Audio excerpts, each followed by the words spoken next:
काही जिल्ह्यांमध्ये पीक विम्याच्या संदर्भात प्रश्न निर्माण झालेले आहेत. त्या संदर्भात मुख्य सचिवांना सांगितलेलं आहे की ती बैठक तुम्ही घ्या. ती बैठक घेऊन त्यातल्या ज्या अडचणी आहेत त्या अडचणींच्या संदर्भात मी स्वतः केंद्रीय मंत्र्यांची देखील चर्चा केलेली आहे. केंद्रीय मंत्री देखील त्याच्यावर बैठक घ्यायला तयार आहेत. सरसकट नाही पण काही जिल्ह्यात हा प्रश्न आहे. नमस्कार शेतकरी बांधवांनो, मी अजित पालव. शेतकऱ्यांच्या हिताशी जोडलेली एक अत्यंत मोठी आणि खळबळजनक बातमी सध्या समोर येत आहे. राज्याचे उपमुख्यमंत्री देवेंद्र फडणवीस यांनी कर्जमाफीबाबत एक अतिशय महत्त्वाचं आणि धक्कादायक वक्तव्य केलं आहे. फडणवीस स्पष्टपणे म्हणालेत की कर्जमाफीतून आपण त्यांना वगळलं आहे. पण नक्की कोणाला वगळलं आहे? सरसकट कर्जमाफी होणार की यात काही अटी आहेत?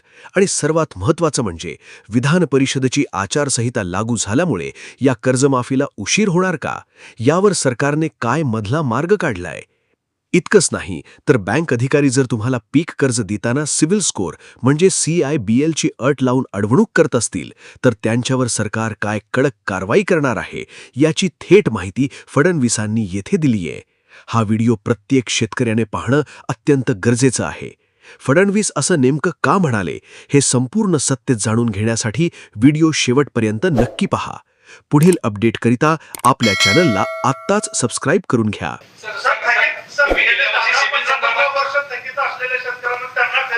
कर्जमाफीची जास्त गरज आहे. मात्र सरकार पीक कर्जच माफ का करते? जे कृषी कर्ज घेतलेले शेतकऱ्यांनी शेतीसाठी जी थकीत आहेत ते कृषी कर्जच आहे, ते पीक कर्जच आहे. तेच कर्ज आपण माफ करतो. सर, सिव्हिल संदर्भात गेल्या वर्षी सुद्धा तुम्ही राष्ट्रीयकृत बँकांना सांगितलं होतं, पण त्याने सिव्हिलची अट लावल्यामुळं कर्ज वितरण झालं आणि हे दरवर्षी त्याचा रेशो कमीच असतो. तर यावर्षी आता खरोखर त्यांना काय बघा, यावर्षी फार कडक निर्देश दिलेले आहेत. त्यांना सांगितलंय तरी 1-2 नमुने निघतीलच, मला पूर्ण विश्वास आहे. पण त्या नमुन्यांचा बंदोबस्त करू. शेतकऱ्यांना भेटत नाही. गेले 1200 जिल्ह्यात पीक विमा आणखी काही जिल्ह्यांमध्ये पीक विम्याच्या संदर्भात प्रश्न निर्माण झालेले आहेत. त्या संदर्भात मुख्य सचिवांना सांगितलेलं आहे की ती बैठक तुम्ही घ्या. ती बैठक घेऊन त्यातल्या ज्या अडचणी आहेत त्या अडचणींच्या संदर्भात मी स्वतः केंद्रीय मंत्र्यांची देखील चर्चा केलेली आहे. केंद्रीय मंत्री देखील त्याच्यावर बैठक घ्यायला तयार आहेत. सरसकट नाही पण काही जिल्ह्यात हा प्रश्न आहे, तो आम्ही सोडवण्याचा प्रयत्न करतो.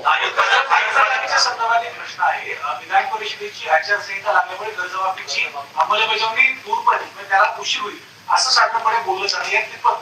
मला असं याकरता वाटत नाही की ही अनाऊन्स झालेली स्कीम आहे. एक दुसरं, विधान परिषदेचे जे वोटर आहेत ते या कर्जमाफीतनं वगळलेले आहेत. महानगरपालिका सदस्य, जिल्हा परिषद सदस्य हे त्या कर्जमाफीत नाहीच आहेत. त्याच्यामुळे आवश्यकता असेल तर आम्ही परवानगी घेऊ. परवानगी आम्ही आता तर पहिली तयारी करतो. आवश्यकता पडली तर परवानगी घेऊ. कोणाचा प्रश्न प्रलंबित आहे? उत्पादक शेतकऱ्यांचा. धान उत्पादक शेतकऱ्यांचे चुकाऱ्याचे पैसे पहिले देणं आवश्यक होतं. आज आम्ही ते रिलीज केले आहे.